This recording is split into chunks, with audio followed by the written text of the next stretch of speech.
आप लोगों में से किसको किसको याद है कि गुरु माँ बोले थे कि ईश्वर एक है? हाँ बताइए, कैसे, क्या उदाहरण दिए थे और क्या बोले थे?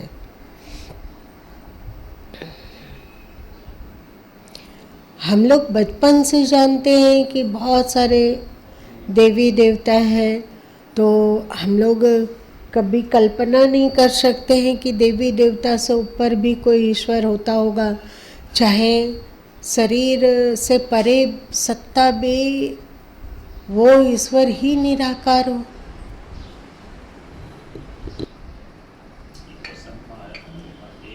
आप ठीक से बोलिए। अभी प्रवचन में हाल ही आया था, एक राम दशरथ का बेटा, एक राम घट में बेटा, एक राम का सकल पसारा, एक राम से न्यारा, जो जग से न्यारा। तो राम तो चारों अर्धाली में राम राम आ रहे हैं, लेकिन एक राम जो दशरथ का बेटा है वो जन्म लेते हैं, माँ के गर्भ से जन्म लिए। लेकिन जो परमात्मा होते हैं वो माँ के गर्भ से जन्म नहीं लेते। और बताइए कि क्या क्या बोले हैं इसके। मेरे अंदर में जो राम बैठे हुए हैं वो दशरथ के बेटा राम नहीं है, लेकिन है राम अंदर में बैठे हुए, और वही राम सभी घट घट में वास करता है। तो एक राम जो जग से न्यारा, सबसे न्यारा है ये राम, और एक राम का सकल पसारा, जिन्होंने सृष्टि की रचना की, जिन्होंने ब्रह्मांड पूरी सृष्टि की रचना की। ऐसे बोल सकते हैं ना कि एक पूर्ण ब्रह्म है और उन्हीं का एक छोटा सा हिस्सा माया विशिष्ट ईश्वर कहा जाता है। माया विशिष्ट ईश्वर और पूर्ण ब्रह्म,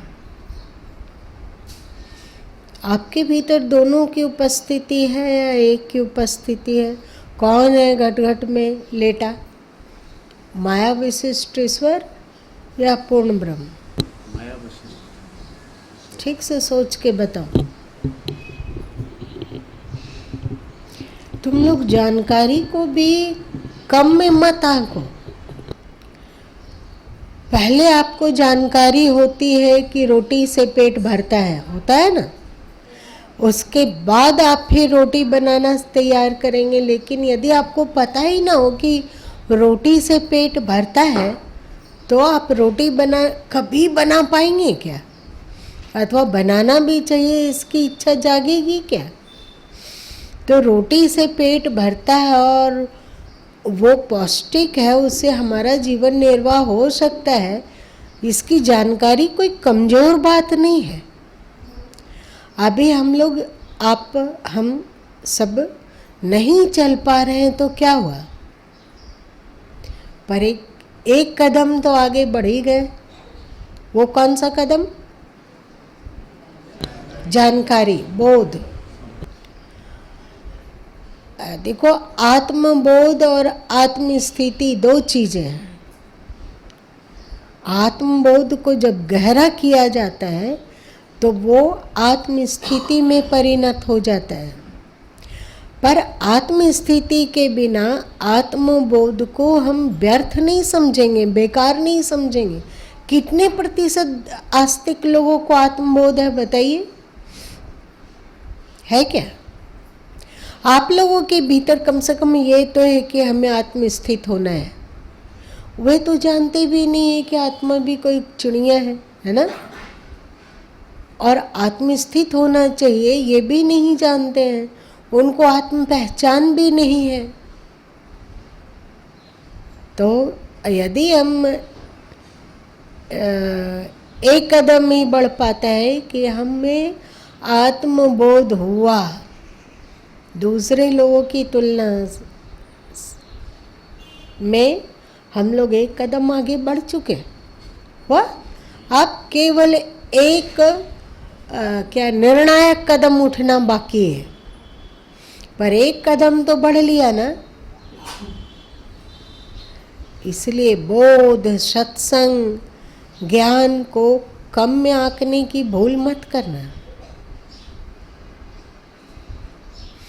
आपके भीतर ये संस्कार बनना अथवा बन रहा है कि हमें आत्मस्थित होना है और देह से परे जो सत्ता है, हम ही लोग का शरीर है, तो इस देह से परे जो हमारा वास्तविक स्वरूप है उसमें स्थिर होना है।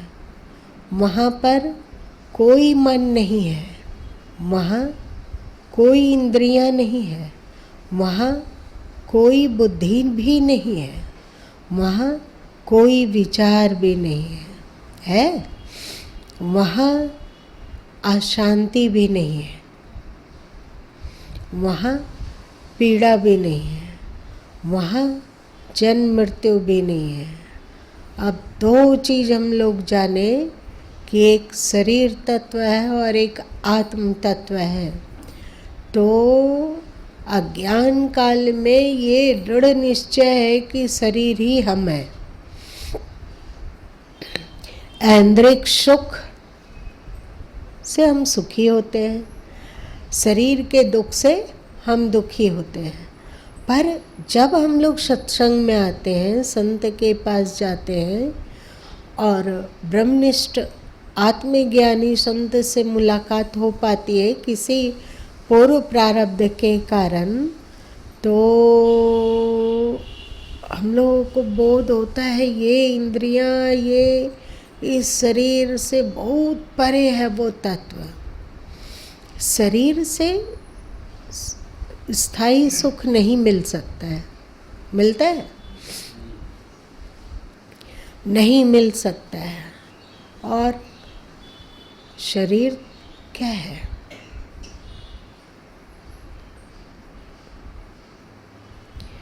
इस शरीर को ईश्वर ऐसे बनाए कि ये पल पल बदलता रहता है। बदलता है कि हम लोग इस शरीर को बदलते हैं। हम लोग बच्चे में ऐसे दिखते थे, युवा काल में ऐसे दिखते हैं, वृद्धावस्था में ऐसे दिखेंगे। तो हम लोग जब बच्चे थे तो अपने शरीर को बदल दिए होंगे। कोई चाबी वगैरह होगी, उसको उमेटे होंगे तो हम लोग युवा बन गए। उसके बाद युवा काल में चाबी उमेटे होंगे तो प्रौढ़ हैं। फिर एक चाबी उमेटेंगे तो बूढ़े हो जाएंगे। फिर एक चाबी घुमाएंगे तो शरीर नष्ट हो जाएगा। ऐसा है क्या? शरीर अपने बदलता है। और शरीर जब नहीं रहता है तो भी हम लोग रहते हैं। रहते हैं? रहते हैं। महात्मा बुद्ध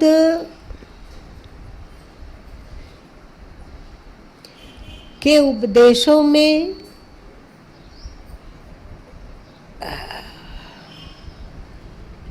खुलकर ना आत्मा को मान्यता मिली, न ही परमात्मा को। पर मजे की बात यह है कि वे कर्म सिद्धांत को मानते हैं, पुनर्जन्म को मानते हैं। पुनर्जन्म किसका होगा? यदि आत्मा ना हो, इस शरीर के मिट जाने पर, इस शरीर के जल जाने पर, अथवा मर जाने पर, अथवा शरीर को मिट्टी में दफन करने के बाद शरीर समाप्त हो गया, तो फिर पुनर्जन्म किसका हुआ? महावीर स्वामी भी आत्मा की उनमें व्याख्या है, पर परमात्मा की नहीं है। वे भी पुनर्जन्म को मानते हैं और वे भी कर्म सिद्धांत को मानते हैं। कर्म सिद्धांत मतलब क्या होता है? हम जो करते हैं वो अंततः भोगना ही होगा। अब एक बात बताइए कि ये तो हम जान लिए कि कर्म का सिद्धांत जब तक आत्मा ना हो तब तक कर्म भोग कौन भोगेगा? पुनर्जन्म किसका होगा? शरीर यही गर्द में मिल गया, नष्ट हो गया, फिर कौन कर्म का फल भोगेगा? अथवा पुनर्जन्म किसका होगा? जीव का होता है, आत्मा का होता है पुनर्जन्म। अब एक बात बताओ कि यदि ईश्वर ना हो, कोई नियंता ना हो, तो हमें कौन सा प्रारब्ध, कौन सा कर्म कब भोगना है, क्या इसका निर्णय हमारे भीतर बैठा हुआ जीव करता है? ठीक से देखो, यदि जीव को निर्णय करने का अधिकार होता तो क्या वो कभी दुख, बुढ़ापा, मृत्यु, शारीरिक कष्ट, रोग इत्यादि चाह सकता है? शरीर को तो वो इतना प्यार करता है, जीव करता है ना। तो शरीर की मृत्यु, शरीर की बुढ़ापा, शरीर में दुख, शरीर में परेशानी अथवा शरीर की मृत्यु कभी जीव चाहता क्या? अमीरी, गरीबी, क्या जीव कभी चाह सकता है कि हमारे पास पैसा ना हो? चाहेगा? क्या जीव ये चाहेगा कि उसकी नौकरी ना लगे? चाहेगा? क्या जीव चाहेगा कि उसे उसका कोई अपमान ना करे? चाहेगा? क्या जीव चाहेगा कि सभी उसका आदर तो करे पर अपमान ना करे? जीव चाहेगा कि अपमान तो करे पर ऐसा कुछ नहीं। प्रतिकूलता, जो भी हमारे मन को प्रतिकूल है वो सोचो कि जीव को भी प्रतिकूल है? क्योंकि जीव देहाध्यासी बना हुआ है। वो तो देह और मन का प्रतिकूल कभी नहीं चाह सकता है, पर उसको प्रतिकूलता तो मिलती है। मिलती है कि नहीं मिलती है? मन के प्रतिकूल लोग मिल जाते हैं कि नहीं मिल जाते हैं? कोई जीव चाहेगा कि उसकी जो होने वाली पत्नी है अथवा जो पत्नी बनी वो हमारे दुख का कारण बने, हमसे लड़ाई झगड़ा करे अथवा छोटी छोटी बात में आग बबूला हो जाए? ये जीव चाहेगा क्या? पर ऐसा होता है कि नहीं? होता है ना। कौन सा जीव चाहेगा कि वो गरीब माँ बाप के यहाँ जन्म ले? आप लोग अपनी इच्छा अनुसार अमुक माँ बाप को चुने कि कोई क्या हुआ? तो कर्म के सिद्धांत के अनुसार जीव अपने आप चला गया कि कुछ हो, विवश है वो। हाँ, अनुशासन से विवश है। इसका मतलब जीव से ऊपर कोई है ना। जीव, इन जीवों का संचालन करने वाला, इस सृष्टि का संचालन करने वाला, तो जो न्याय दर्शन को मानते हैं, न्याय दर्शन को मानते हैं और सांख्य को मानते हैं, तो वो कहते हैं कि सब कुछ ऋत के अनुसार होता है। वेद भी कहता है ना, ऋत मतलब क्या? नियम। नियम के अनुसार होता है। तो ये नियम अपने आप बन गया होगा कि कोई बनाया होगा? यदि कोई बनाया, यदि अपने आप बन गया, तो क्या क्या हो सकता है? कोई बनाया तो बड़ा है, तभी तो बनाया। जैसे हम लोग कंप्यूटर अभी चलाते हैं ना, आज के समय में लगभग सारा डेटा कंप्यूटराइज हो चुका है। तो कंप्यूटर अपने नियम के अनुसार चलता है। एक पाथ है, पाथ मतलब क्या उसको बोलते हो? क्या? आप फोटोशॉप खोलो, चाहे और क्या गूगल खोल लो, चाहे विंडो खोल लो, चाहे पेज मेकर खोल लो, चाहे कोरल ड्रॉ खोल लो, वो सब कंप्यूटर अपने रीत के अनुसार चल रहा है। उसमें एक बैटरी लगेगी अथवा विद्युत से उसका संपर्क होना चाहिए, वो फुल चार्ज हो, है ना। तो कंप्यूटर का इतना इतना रीत अपने बन गया होगा, रीत है भाई।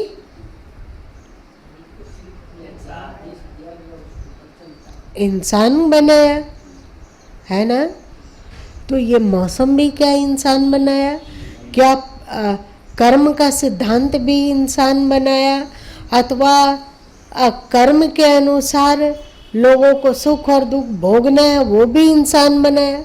नहीं बनाया। ना इंसान ने बनाया ना जीव ने बनाया, तो बनाया कौन? अपने जब छोटा छोटा रित नहीं बन सकता है तो इतना बड़ा यूनिवर्स का रित अपने आप बन गया होगा, इसको कैसे तुम समझोगे? ये हो सकता है? इसका मतलब है कि आत्मा से ऊपर, मतलब जीव से ऊपर कुछ है जो रित बनाता है, और रित के अनुसार सबका कर्म का फल, सबको कर्म का फल मिलता है। ये ईश्वर है।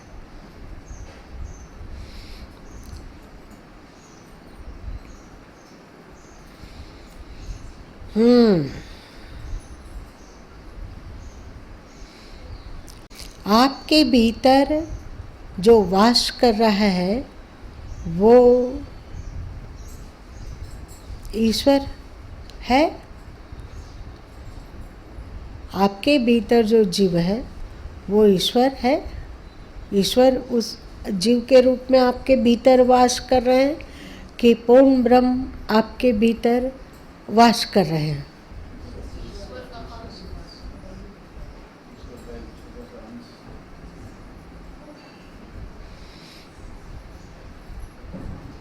ईश्वर का एक छोटा सा अंश, ठीक है। सबको ये मंजूर है, यही ज्ञान सही है।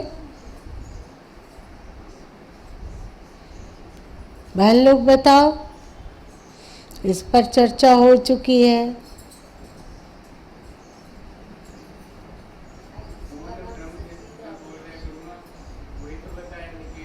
जीव और आत्मा अलग अलग है, तो अगर आत्मा अंदर में है वो पूर्ण ब्रह्म का अंश है, ये बताया। जीव किसको कहा गया?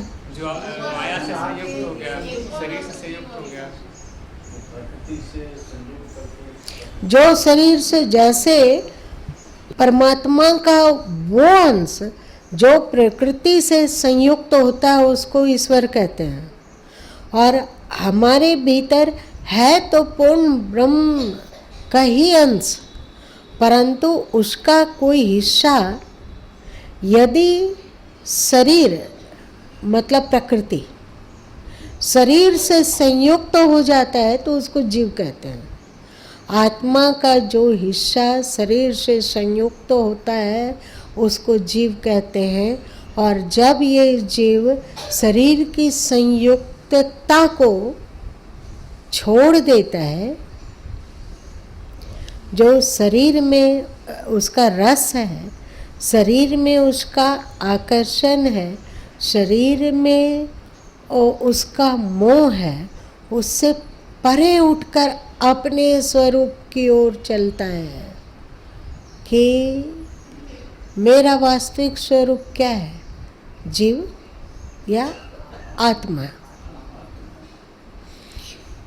जीव सोचता है मतलब मन से संयुक्त होकर सोच रहा है, तो वो सोचता है कि मैं कौन हूँ, आत्मा हूँ या शरीर हूँ।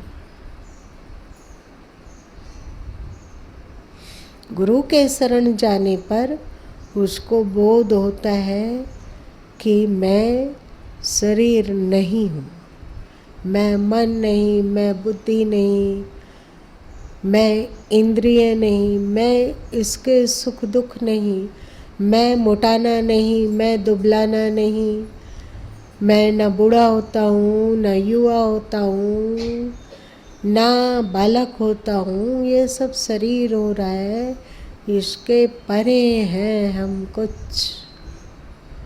मेरे स्वरूप में कोई इंद्रियां नहीं है, कोई शरीर नहीं है, कोई मन नहीं है, कोई बुद्धि नहीं है। तो जिन पलों में जीव बिना मन का हो जाता है, शरीर का अध्यास जाता रहता है, उतने पलों तक जीव अपनी आत्मा में, अपने स्वरूप में स्थित होता है? तो जैसे वहाँ ईश्वर और परमात्मा, ईश्वर और पूर्ण ब्रह्म, वैसे ही देह के भीतर जीव और आत्मा।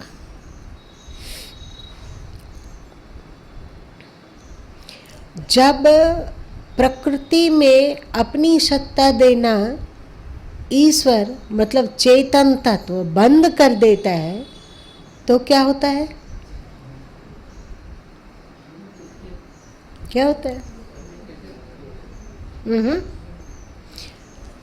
जीव परमात्मा मतलब ईश्वर जब अपने चेतन सत्ता को समेट लेता है, तो क्या होता है?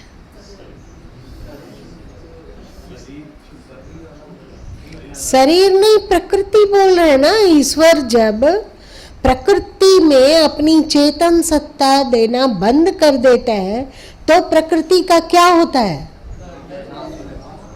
क्या होता है?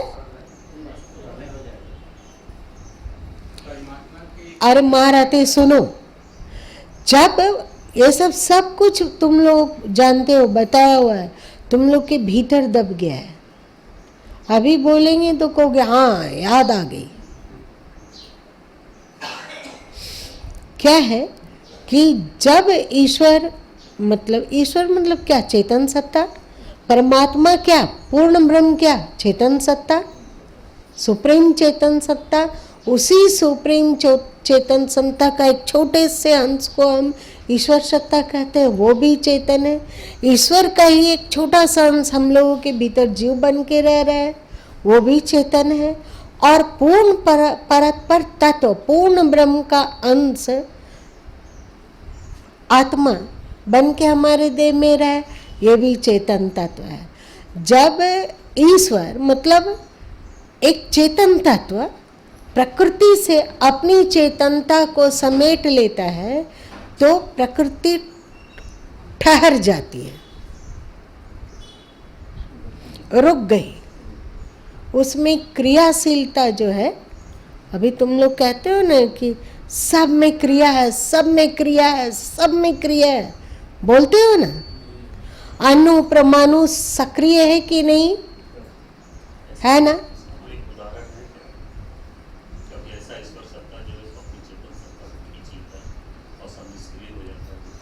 अरे आप लोगों के हिंदू धर्म में ये 14वां मनवंतर चल रहा है, नहीं 28वां चल रहा है, और एक मनवंतर में 100 चतुर्युगी होता है, जिसे आप प्रलय कहते हो। धीरे धीरे धीरे धीरे जैसे जैसे ईश्वर का चेतन सत्ता सिमटता जाता है, तो प्रकृति ठप हो जाती है। जो ये टेबल में, कुर्सी में अणु परमाणु का सक्रियता है, इसमें है अणु परमाणु है या नहीं है? और उसमें सक्रियता है कि नहीं है? और ये सक्रियता से एक ध्वनि उत्पन्न हो रही है, और इस सक्रियता से में एक ऊर्जा भी है। अब इसकी सक्रियता बंद हो गई। ईश्वर यहाँ पर उपस्थित सक्रियता है कि नहीं? तो यह सक्रियता कहाँ से आ रही है? जड़ में कहीं सक्रियता होती है? जड़ में सक्रियता हो सकती है? नहीं हो सकती है। तो इसमें जो सक्रियता है वो चेतन तत्व की उपस्थिति से है। इसीलिए तो आपके संत लोग चिल्ला चिल्ला के कहते हैं कि ईश्वर सर्वव्यापक है। कहते हैं ना, चिल्ला चिल्ला के कहते हैं कि ईश्वर सर्वव्यापक है। कुछ विभ्रमित पंथ वाले लोग कहते हैं कि ईश्वर एक देशी है, चाहे वो बैकुंठ में रहता है, चाहे गोलोक में रहता है, चाहे साकेत में रहता है, चाहे क्या सातवें आसमान में रहता है, चाहे वो कैलाश धाम में रहता है। बोलते हैं ना, जो देवी उपासक है वे अपना एक अलग लोक मानते हैं कि माता वहाँ रहती है।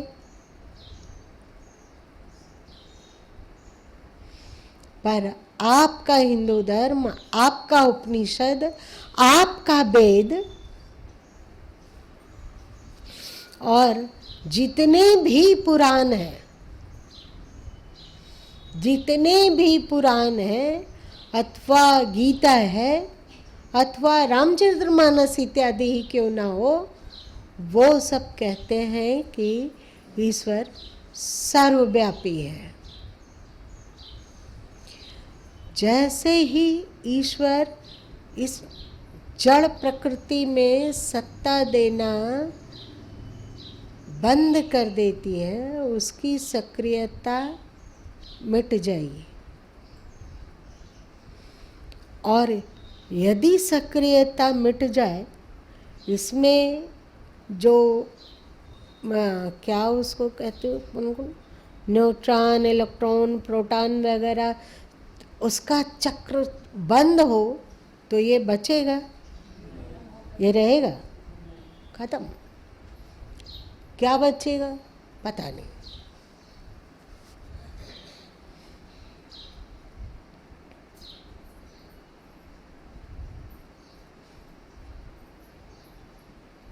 आप बताओ, इसमें जो ईश्वर का अंश है उसका रूप रंग बताओ। वो दुर्गा माता जैसे दिखते हैं, या विष्णु जी जैसे दिखते हैं, अथवा शंकर जी जैसे दिखते हैं, अथवा राम जी जैसे दिखते हैं, अथवा कृष्ण जी जैसे दिखते हैं, उसका आकार क्या है?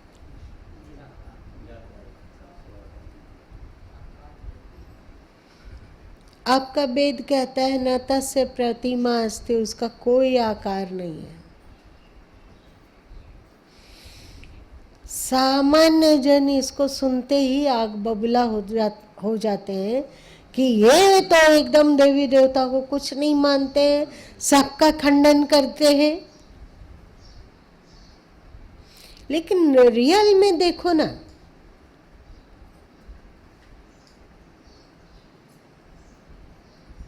सब ठप हो जाता है।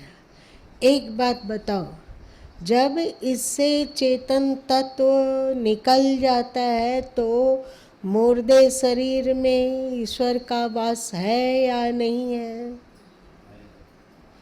ठीक से बताओ सोचकर। कैसे?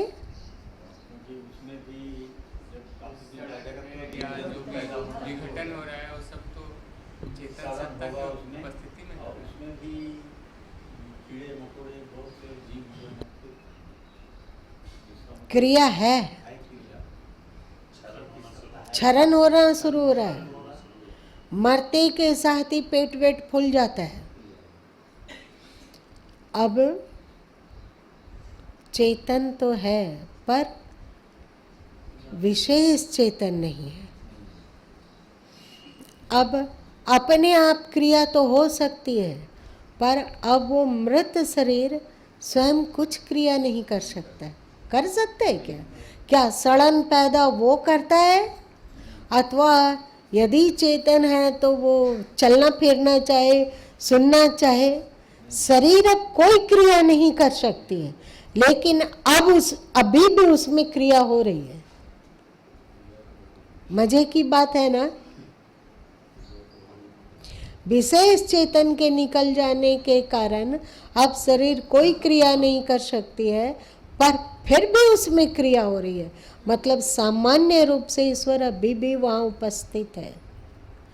तुम लोग कहते हो ना कि कुछ तो रहा होगा, तभी मीराबाई नाचते नाचते रणछोड़ जी के विग्रह में समा गई, अथवा कोई प्रतिमा से परमात्मा को प्रकट कर लेता है, जैसे रामकृष्ण परमहंस जी, है ना। इसका मतलब कि उसमें पहले से ही ईश्वर है, सर्वव्यापी ईश्वर तत्व। आप अपनी भक्ति और आपके भीतर जो चेतन तत्व है उससे संयुक्त हो गए, और क्योंकि परमात्मा सर्वव्यापी है तो वो आपकी भावना अनुसार कहीं भी प्रकट हो सकते हैं। तंत्र क्रिया में जो तांत्रिक लोग होते हैं वे मुर्दे को सामने रख लेते हैं और अजीब अजीब तरह का क्रिया करते हैं, तो उस मुर्दे से भी कुछ प्रकट हो जाता है उसकी भावना अनुसार होता है। लेकिन ये सब गुरु माँ क्यों कह रहे हैं? दिमाग तो एकदम चकरगनी हो रहा है ना। नहीं बोले? वहाँ पर हमारी भावना उस मृत शरीर में संयोग तो होती है, और हम अपनी भावना, क्योंकि हमारी भावना में चेतन की उपस्थिति है ना, तो वो भावना उसमें प्रेषित होती है, और ये भावना इतना पावरफुल हो कि भावना भटक ना रही हो, सब तरफ से भावना सिमट कर उस मुर्दे में प्रेषित होती है। इसी को तो तुम लोग कहते हो पर काया प्रवेश। सुने हो ना योगी लोग का पर काया प्रवेश।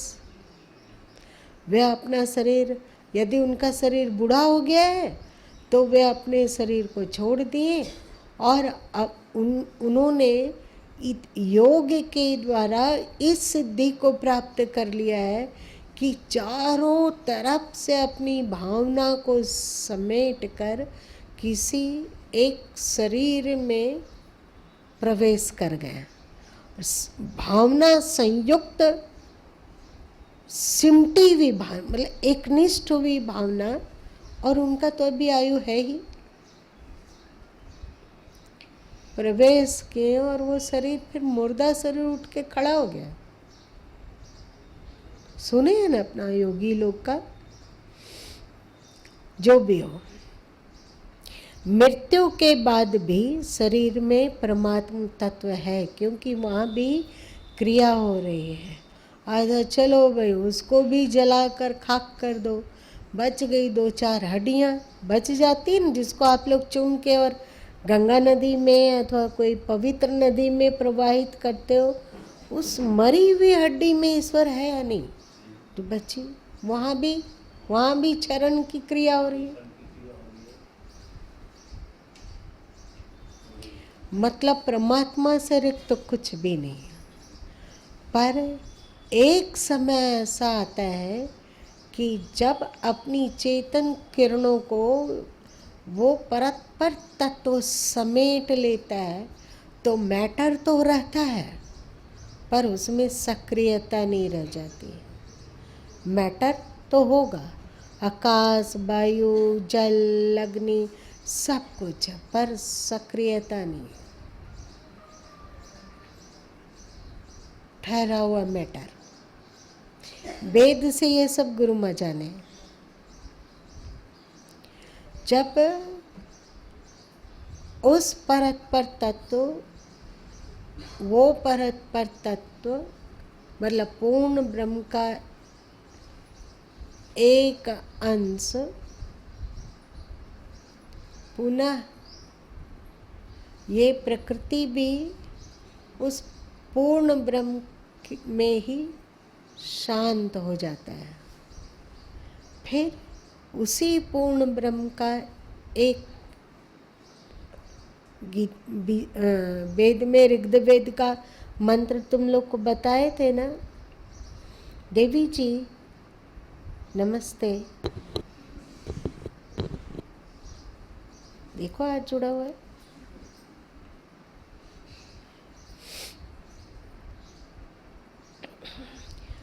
ऋग्वेद का एक मंत्र बतलाया गया था कि परमात्मा का 3 हिस्सा पूर्ण आनंद, चैतन्य, निर्विकारिता, निष्कलुषितता, शांत, पवित्र, प्रकृति से परे, शांत है। उसी पूर्ण ब्रह्म के एक छोटे से हिस्से में जब उसी पूर्ण ब्रह्म की इच्छा होती है और परमात्मा का ही एक छोटा सा हिस्सा फिर से मैटर से संयुक्त होता है तो मैटर में सक्रियता आने लगती है।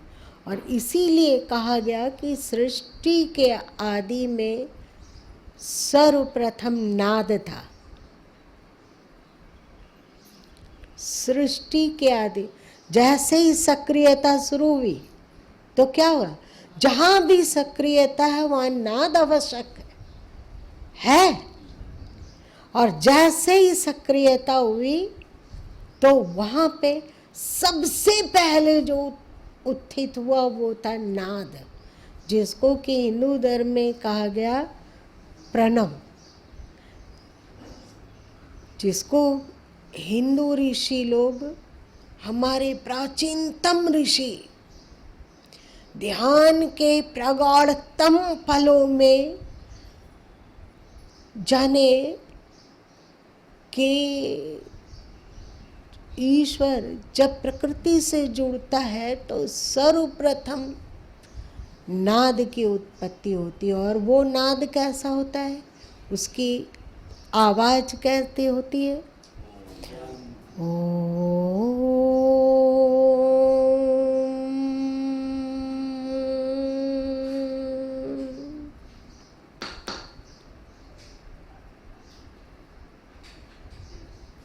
अब वैज्ञानिक लोग खोज करने लगे कि क्या सच में सूर्य से नाद हो रहा है, पृथ्वी से नाद हो रहा है।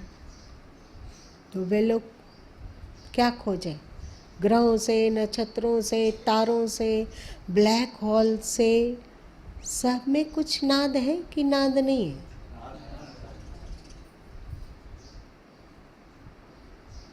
सक्रियता है मतलब नाद है। इसीलिए इसी को अक्षर ब्रह्म कहा गया।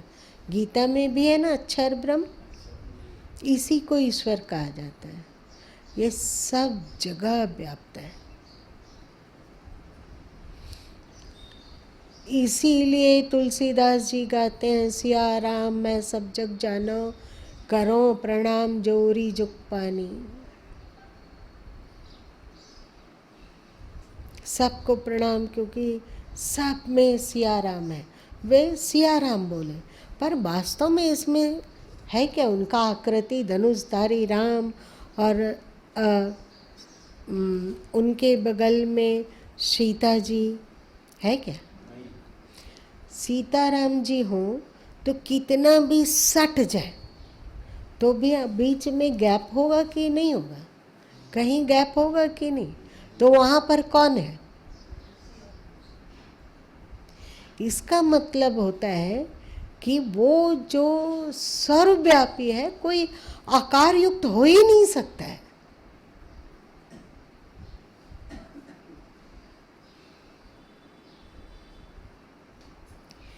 ध्यान के प्रगाढ़तम पलों ने हमारे पूर्वज लोग अनुभव किए ओंकार नाद का।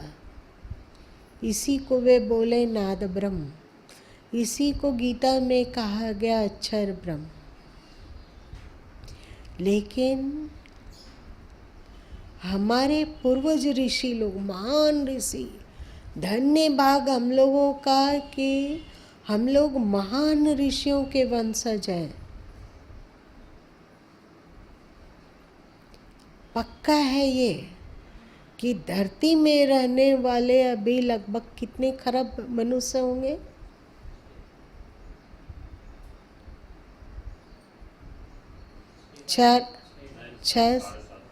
अभी 6.5 से 7.5-8 अरब मनुष्यों के बीच में हम लोगों को ये सौभाग्य मिला कि हम ऋषियों के वंशज होके जन्म ले।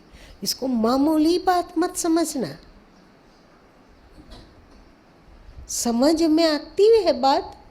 आप यदि अमेरिका में, ब्रिटेन में, लंदन में अथवा और किसी देश में जन्म लेते तो क्या आपके पास ऋषियों का ये पवित्र ज्ञान के बारे में कुछ इतना भी बोध होता क्या?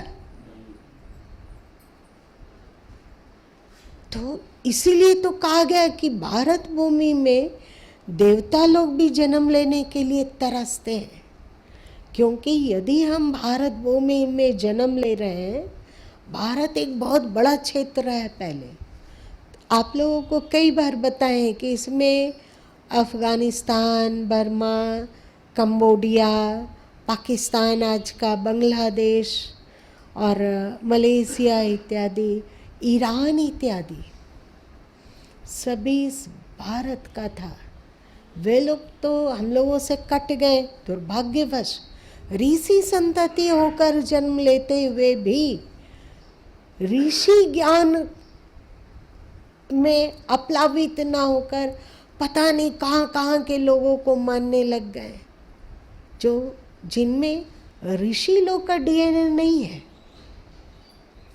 अरब के कोई पैगंबर हो, चाहे कहाँ, जेरूसलम के कोई पैगंबर हो अथवा और कहीं के पैगंबर हो, क्या उनका डीएनए ऋषियों से मेल खाएगा? पर हम लोगों का डीएनए ऋषियों से मेल खाएगा। और यदि ऋषियों का डीएनए हमसे मेल खा रहा है तो हम लोगों के भीतर ऋषियों का संस्कार कहीं ना कहीं होगा ही, जो बहुत दब गया होगा, पर है। धन्य भाग हम लोगों का। क्या किया जाए इस भाग्य का? मन करता है नाचे गाएं, खुशी मनाएं। हम भाग्यशाली हैं, हम वैसे पामर इंसान नहीं है। हमारे भीतर ऋषियों का डीएनए है। हम लोग कई बार आपको बताए ना कि प्रारंभ में सप्त ऋषि हुए जिसे ब्रह्मा जी ने जोड़ों के साथ प्रकट किया, और फिर उन्हीं सप्त ऋषियों की सारी संततियां हैं, जो कि प्रारंभ में मात्र 7 गोत्र ही थे। अभी इन्हीं ऋषियों की संततियों के कारण गोत्र बढ़ते बढ़ते अभी फिलहाल 115 गोत्र के लगभग में है। सभी गोत्र वाले यदि खोज करेंगे तो वो गोत्र मतलब आप उनके वंशज हैं।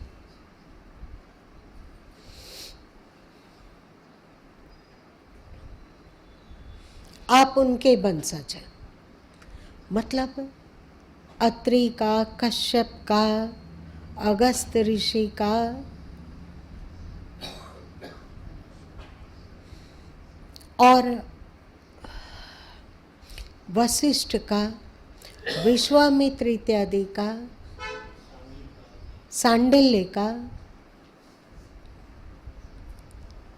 हम लोग वंशज हैं। मतलब यही गोत्र बतलाता है। और मजे की बात है कि कश्यप गोत्र, इसी तरह के अन्य गोत्र भी यदि ब्राह्मण में मिलते हैं तो क्षत्रिय में भी मिलते हैं, वैश्यों में भी मिलते हैं और शूद्रों में भी मिलते हैं। भूल जाए ब्राह्मण क्षत्रिय और वैश्य और शूद्र की बात, आ जाओ कि हम सब ऋषि के संतति हैं। और ऋषित्व, ज्ञान, वैराग्य, त्याग इत्यादि हम लोगों में परिपूर्ण है, छुप गया है, दब गया है। पर हम लोगों का भाग्य, हम लोगों का कर्म कुछ जरूर ऐसा रहा जो कि हम लोग भारत भूमि में ऋषि गोत्रों में जन्म लिए हैं। विशेष संस्कार है हम लोगों में, इसीलिए तो देवता लोग भारत में जन्म लेने के लिए तरसते हैं, क्यों? जैसे कि उनका डीएनए ऋषि वाला हो जाए तो वे मोक्ष की ओर आसानी से बढ़ पाएंगे। समझे? शास्त्र जो कहता है कि देवता भी धरती पर जन्म लेने के लिए तरसते हैं, इसका यही कारण है। अपने डीएनए को तो पहचानो, डीएनए को तो पहचानो, ढूंढो तो अपने भीतर की वो डीएनए कहाँ छुप गया रे, खोजो उसको अंदर अंदर अंदर अंदर और अंदर। अभी 8-10 दिन पहले साक्षित्व में स्थित होने पर ये लगा कि अरे गुरु माँ जब भी कुछ होता है तो अपना एक बाँह उठा देते हैं। साक्षित्व हुआ तो जाना गया, तो सोचा गया कि ये आदत आई कहाँ से आई, कहाँ से आई, कौन है इसका कारक। तो खोजते खोजते याद आई बरसों बरस पूर्व जब गुरु माँ बच्चे थे तो स्वाभाविक ही नानी घर जाया जाता है, तो वहाँ मामा जी को देखा करते थे। याद आई आपको अरुण जी? तो वो डीएनए कहाँ से घूम फिर के यहाँ आया, जान के पहचान लिए और थोड़ा सा मुस्कुराए कि वाह कमाल का डीएनए है। तो हम लोग यदि अपने भीतर अन्वेषण करेंगे, खोजेंगे, ठीक है थोड़ा ऋषि लोग को आए बहुत पुराना होगा, हो गया, पर हम लोगों के भीतर उनका डीएनए जरूर है। वो ज्ञान, वो बोध, वो शब्द ब्रह्म, नाद ब्रह्म की अनुभूति, वो निश्चल अकंप पूर्ण ब्रह्म की का बोध और ज्ञान और अवस्थिति का संस्कार हम लोगों के भीतर कहीं ना कहीं है। इसीलिए तो कहना होता है, ऐसे ही विवेकानंद जी नहीं कहें कि गर्व से कहो हम हिंदू हैं। इसमें द्वेष और किसी नफरत की भावना नहीं है, सच में गर्व की बात है। अपने भीतर डूबो,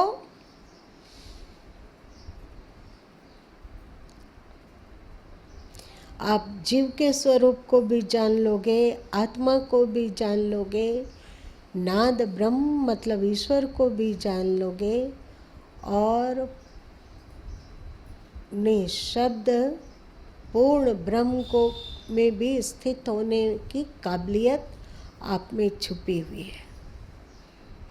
लेकिन ये सब क्यों चर्चा हो रहा है?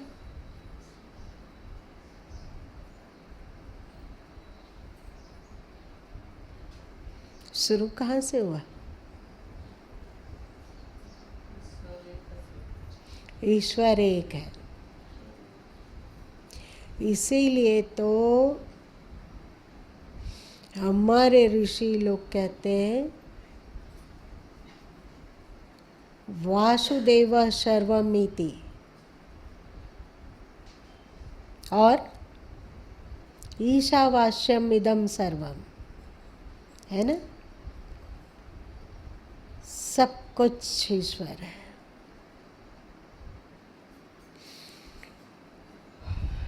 कोई कहता है कि प्रकृति अलग है, कोई कहता है कि प्रकृति में भी ईश्वर के अतिरिक्त और कुछ नहीं है।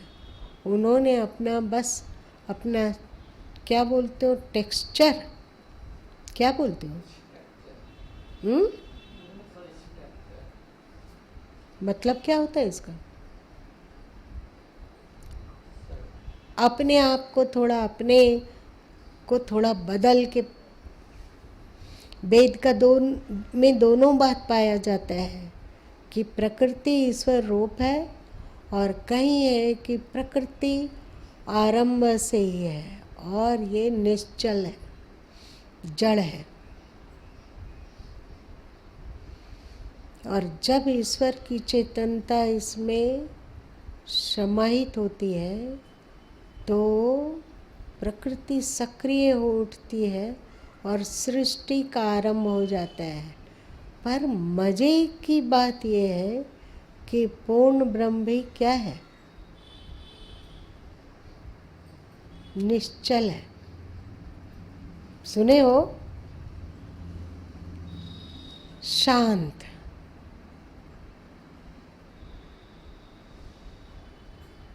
वहाँ कोई हलचल नहीं है, वहाँ कोई उर्मी नहीं है, पर वो चेतन है। प्रकृति और पूर्ण ब्रह्म दोनों ही स्वभाव से अचल है। प्रकृति को जड़ इसीलिए कहा गया कि ना वो अपने को जानता है ना औरों को जानता है, और वो पूर्ण ब्रह्म अपने को भी जानता है, जीवों को भी जानता है, प्रकृति को भी जानता है। इसीलिए उस परत पर पूर्ण ब्रह्म को कहा जाता है सच्चिदानंद, कहा जाता है ना, सच्चिदानंद, जो सत्य है, जो चित्त है। चित्त मतलब जो अपने को भी जाने और दूसरों को भी जाने, चित्त है। और उसमें अद्भुत शांति और आनंद है। वेदों में आता है कि प्रकृति बस सत्य है।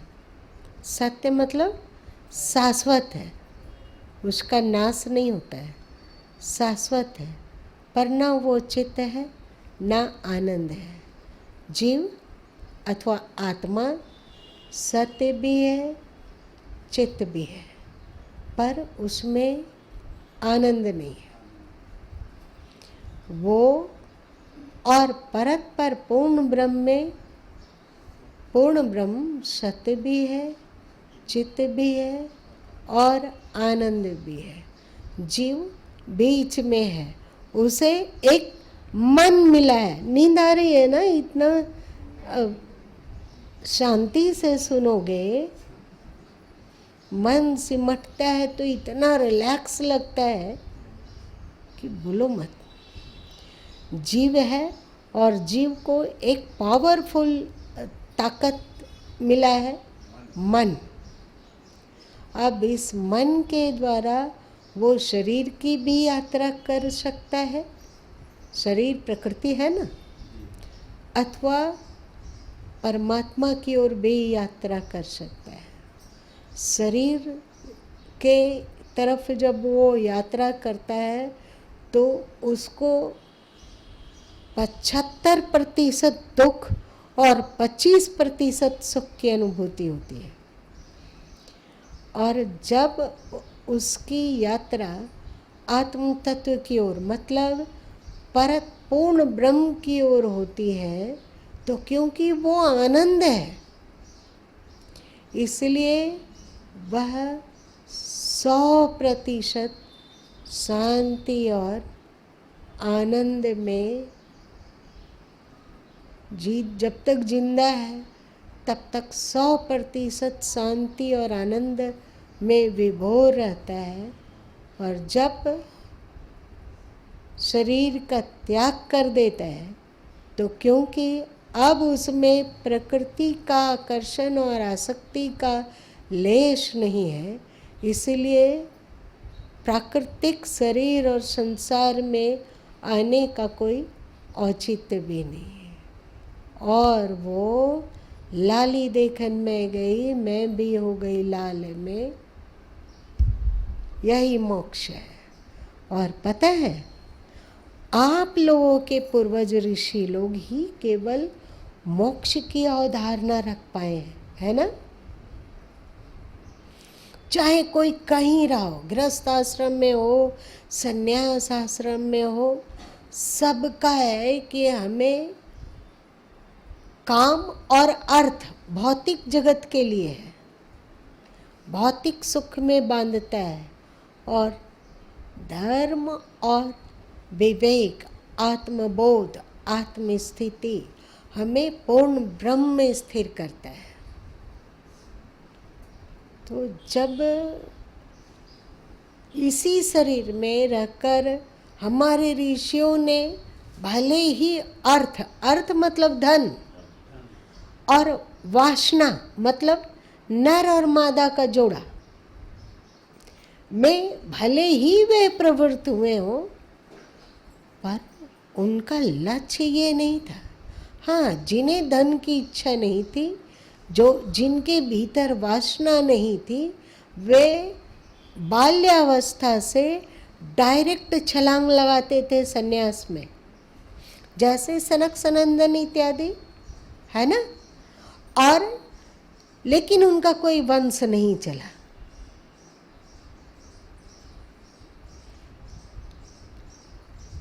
लेकिन सनक सनंदन जिस ब्रह्म से उत्पन्न हुए, उसी ब्रह्म से ये गृहस्थ ऋषि जो सप्त ऋषि थे, ये भी उत्पन्न हुए।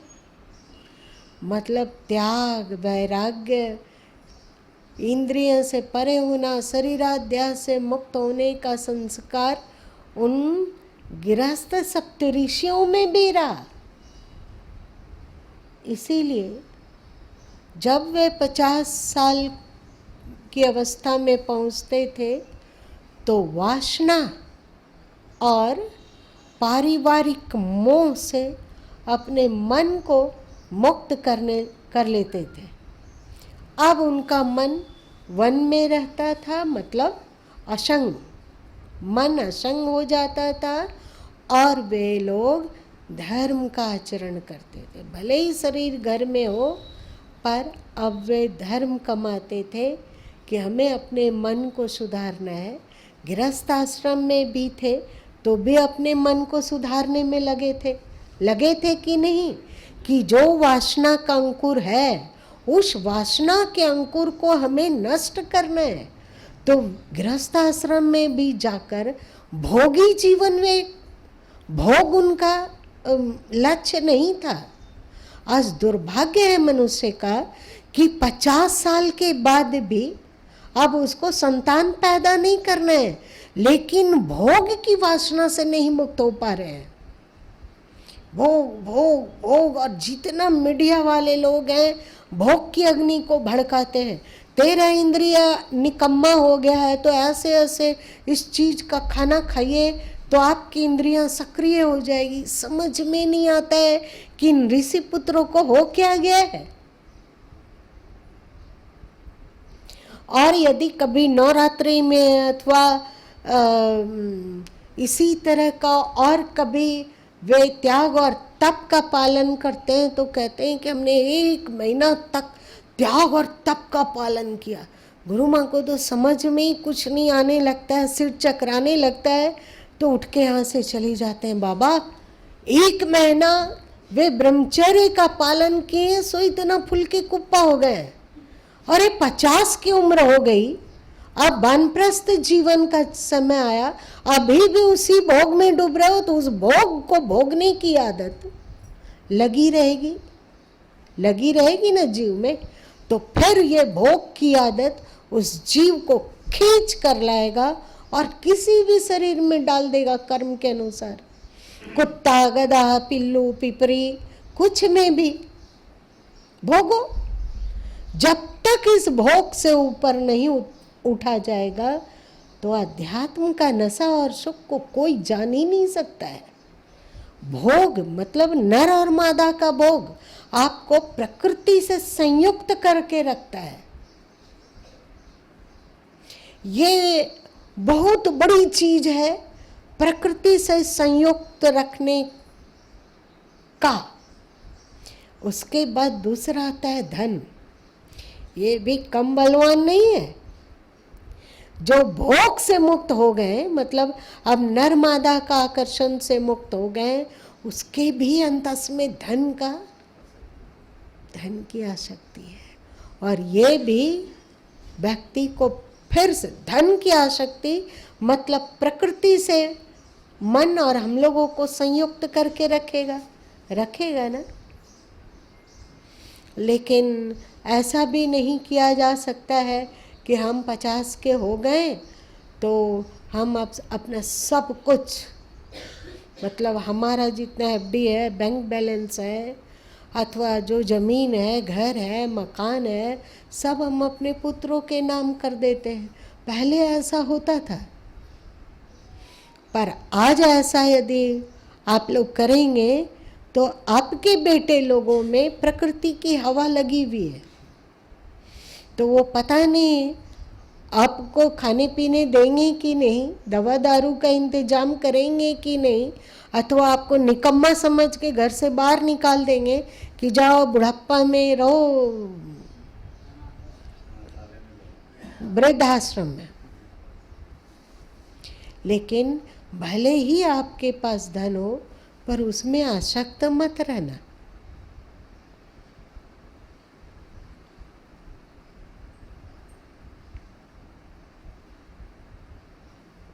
आसान नहीं है। अर्थ की आसक्ति का त्याग करना आसान नहीं है। ये गुरु माँ कैसे जानते हैं?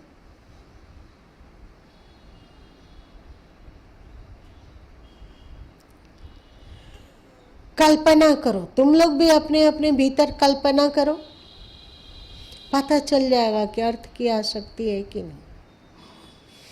कल्पना करो कि जिस बैंक में पैसा है वो डूब जाए, समाप्त। घर में थोड़ा मोड़ा जो पैसा है वो लूट जाए, डाका पड़ जाए, चोरी पड़ जाए और हम लोग कंगाल हो जाए, तो उस समय एक कल्पना करके देखो कि कैसा लग रहा है।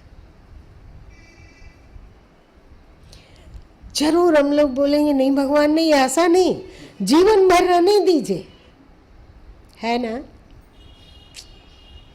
इसीलिए इसे आसान में समझकर इस गफलत में मत रहना, चौकन्ना रहना इस धन की आसक्ति और वासना की आसक्ति से।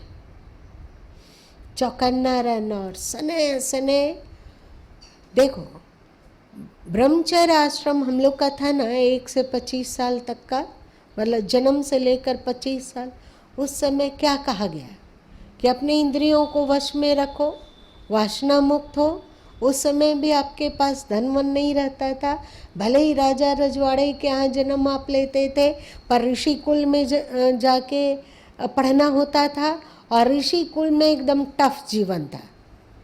टफ था ना। आप नहीं कह सकते हो कि हमें एसी चाहिए, पलंग चाहिए, गद्दा चाहिए, सुख सुविधा चाहिए, नित्य प्रतिदिन भिन्न भिन्न खाना चाहिए, कह सकते हैं? मतलब वहाँ भी इंद्रिय निग्रह की शिक्षा थी।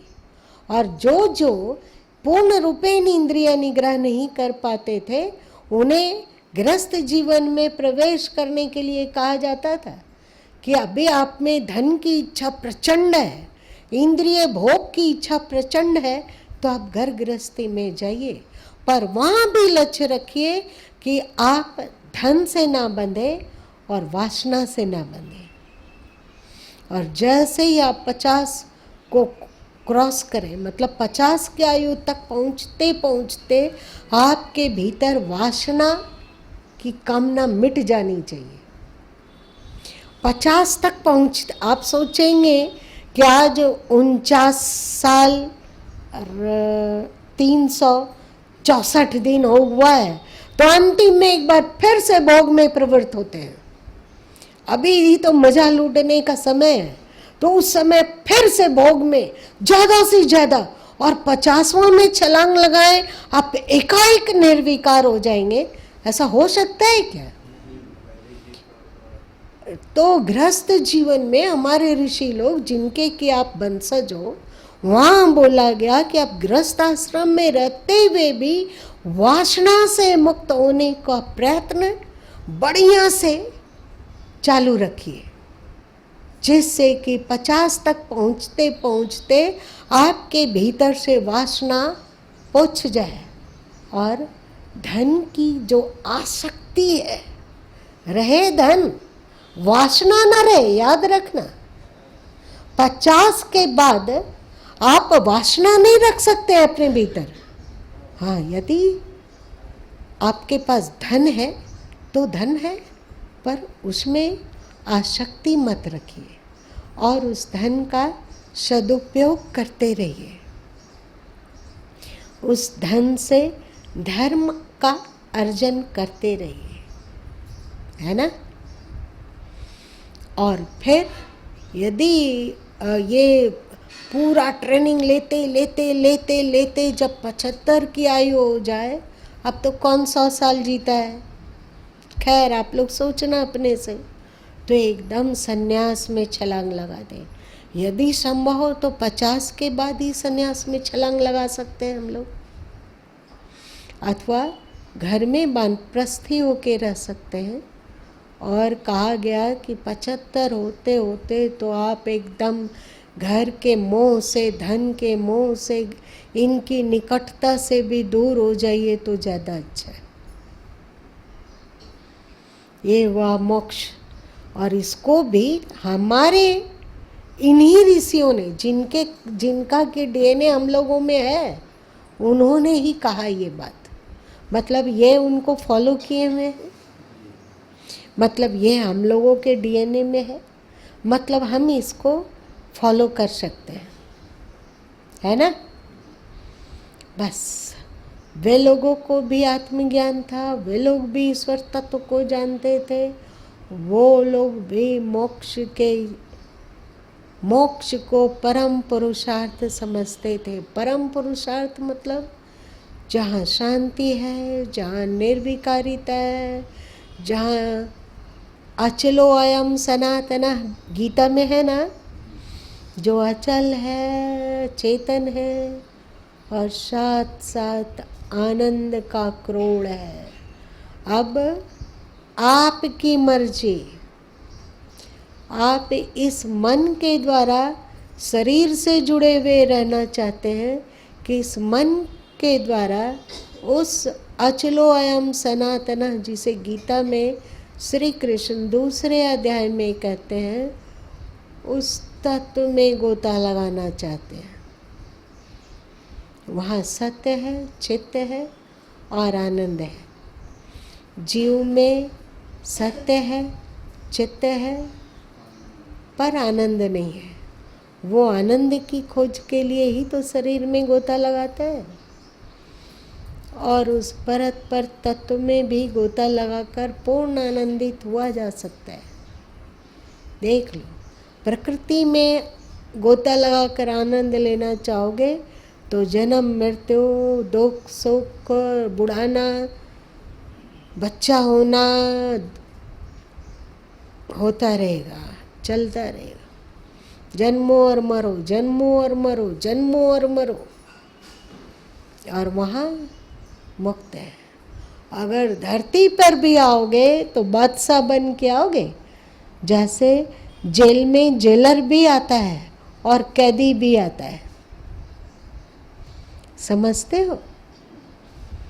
जेलर और कैदी दोनों जेल में है, दोनों की क्वालिटी में अंतर है ना।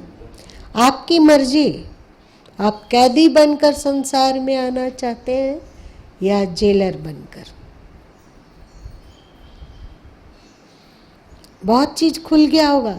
ईश्वर साकार या निराकार, एक या अनेक, इस लोक में या उस लोक में, सर्वव्यापी या एक देसी? खुल गया? आज इतना ही रहने दो, बोलना मत।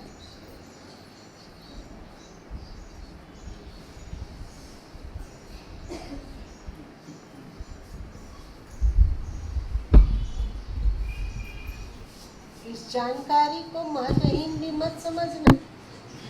जानकारी मिल गई, चलना आसान होगा कि नहीं? जानकारी नहीं रहेगी तो चलोगे कहाँ? खाक में। समझ रहे हो मेरी बात? जानकारी ही नहीं है तो कहाँ जाओगे?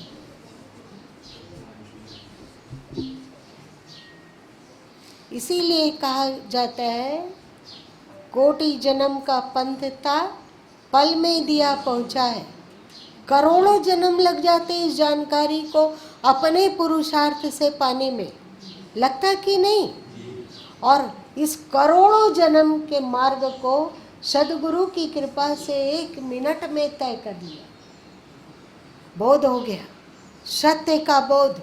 अब एक थोड़ा सा बचा, सत्य में स्थिति। बोध हो गया तो आज स्थित हो जाए या कल स्थित हो जाए, होंगे। क्योंकि ना मैं भक्ता प्रणश्यति, मेरा भक्त पतन को प्राप्त नहीं होता है। जहाँ मर के जाइएगा वहीं ये ज्ञान का संस्कार रहेगा। और धीरे धीरे धीरे करके हम उस स्थिति को अवश्य प्राप्त करेंगे जिस स्थिति को हमारे पूर्वज ऋषि लोग प्राप्त किए थे। मतलब मोक्ष, परम पुरुषार्थ। गिफ्ट दिया है एक कार।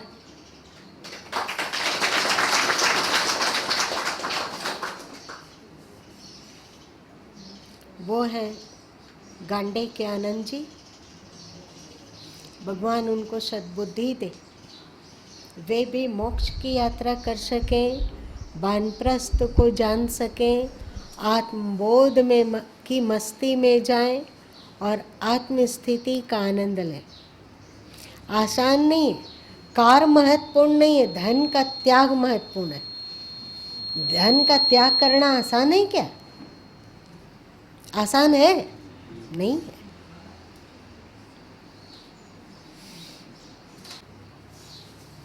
तो हमारा पिता कौन? प्रकृति या परमात्मा?